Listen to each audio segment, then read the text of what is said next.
আসসালামু আলাইকুম গাইস।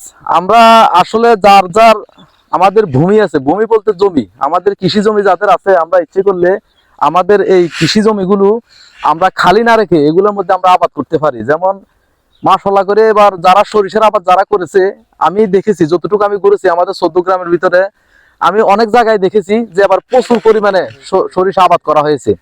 এইবার সরিষা এবার যে পরিমাণে সরিষা হয়েছে, এরকম সরিষা আমি আমার জীবনে কখনো দেখিনি। এই যে দেখেন, এখানে দেখাও, এই যে দেখেন মাশাআল্লাহ অনেক বড় বড় সরিষা এখানে। এই যে জমিটা, এই জমিটার ভিতরে যে পরিমাণে সরিষা হয়েছে, আমার মনে হয় অন্য অন্য বছর 10 কানির মধ্যে যদি সরিষা করতো এই পরিমাণে সরিষা হইতো না। এই যে অনেক বড় বড় সরিষা, কাছে আসি দেখো এগুলা। হ্যাঁ, এই যে অনেক অনেক পরিমাণে, প্রচুর পরিমাণে সরিষা হয়েছে।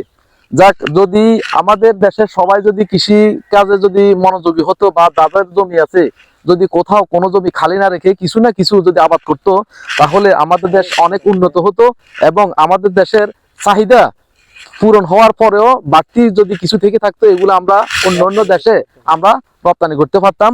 আমাদের দেশের যেই এখন যে আমাদের দেশের বর্তমান পরিস্থিতির মধ্যে আমরা এখন তেল খাচ্ছি 200 টাকা প্লাস, 200 টাকা। হ্যাঁ, যে এই পরিমাণে যদি সরিষা সবাই যদি করতো, তাহলে দেখা গেছে আমাদের দেশে যে এখন আমরা সয়াবিন খাইতেছি, এই সয়াবিনটা কিন্তু আমাদের ক্ষতির কারণ। এটা কিন্তু আমাদের স্বাস্থ্যের জন্য অনেকটাই ক্ষতি। আর এটা কিন্তু এই সরিষার তেল যেটা, এটা কিন্তু ভালো তেল বলা হয় আর কি। এই সরিষার তেল, যে সরিষার তেল যেটা, এটা যদি খায় মানুষের শরীরের জন্য সর্বদিকে উপকার। কারণ এটা এটা শরীরের প্রতিরোধ ক্ষমতা বাড়ায় এবং কি আপনার বিশেষ করে গ্যাস্ট্রিক আলসার থেকে মানুষকে মুক্ত রাখে। যে এই তেলের মধ্যে কোনো ক্ষতি নাই, কোনো ক্ষতিকর কোনো উপাদান নাই। এটা একদম একদম পিওর এবং ফ্রেশ একটা তেল এই সরিষা থেকে পাওয়া যায়। আসলে হ্যাঁ, বলো।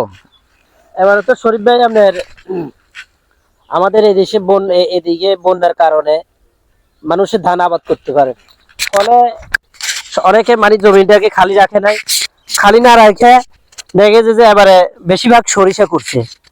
আসলে ধরেন সরিষাটা করছে, যে সরিষাটার কারণে যে যে পরিমাণ ফলন হয়েছে মানুষ অনেক উৎসাহিত হয়েছে, এবং কি সামনের দিকেও মানুষ আবার করার চেষ্টা করবে। আসলে এইভাবে করার দরকার, করলে আমাদের নিজেদের চাহিদা মেটানোর পরেও আমরা দেখতে অবশিষ্ট থাকলে আমরা বিক্রি করতে পারি।